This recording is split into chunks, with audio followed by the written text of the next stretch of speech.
వర్ dead.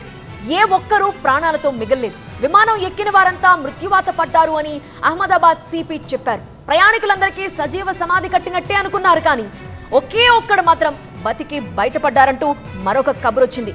11A సీట్లో కూర్చున్న రమేష్ విశ్వాస్ ప్రాణాలతో బయటపడ్డారు. విమానం కూలిన తర్వాత శిథిలాల నుంచి లేచి నడుచుకుంటూ వెళ్లాడు రమేష్. మృత్యుంజయుడిగా నిలిచాడు.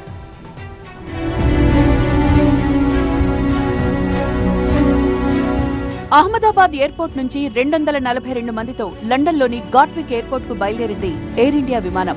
మధ్యాహ్నం 1:17 టేకాఫ్ తీసుకుని 2 నిమిషాల్లోనే మేఘానిలోని గుజ్సెల్ విమానాశ్రయ సమీపంలో కుప్పకూలిపోయింది. భారీ పేలుడు కారణంగా దట్టమైన పొగలు వ్యాపించాయి.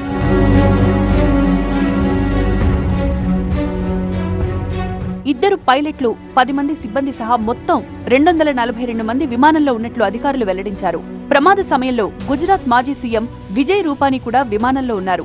169 మంది భారతీయులు, 53 మంది బ్రిటన్ పౌరులు, 7 పోర్చుగల్, 1 కెనడా పౌరుడు, 2 శిశువులు సహా 13 మంది చిన్నారులున్నారు. విమానంలో ఏ ఒక్కరూ బతికే అవకాశం లేదని టీవీ9తో చెప్పారు అహ్మదాబాద్ పోలీస్ కమిషనర్.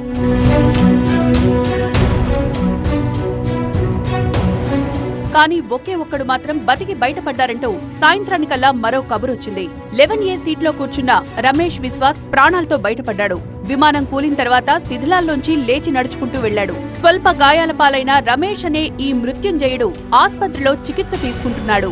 ఎయిర్పోర్ట్ కు సమీపంలోని సివిల్ ఆస్పత్రి దగ్గరున్న బీజే మెడికల్ కాలేజీ హాస్టల్ పై కుప్పకూలిపోయింది విమానం. హాస్టల్ భవనాలు పూర్తిగా దెబ్బతిన్నాయి. ఈ ప్రమాదంలో మెడికోలు మరణించినట్లు అధికారులు తెలిపారు. మరికొన్ని భవనాలు కూడా దెబ్బతిన్నట్లు తెలుస్తోంది. శిథిలాల తొలగింపు పూర్తయితే తప్ప ఎంతమంది ప్రాణాలతో బయటపడ్డారన్న స్పష్టత వచ్చే ఛాన్స్ లేదు. విమాన ప్రమాదం నేపథ్యంలో గుజరాత్ ప్రభుత్వం కంట్రోల్ రూమ్ ఏర్పాటు చేసింది.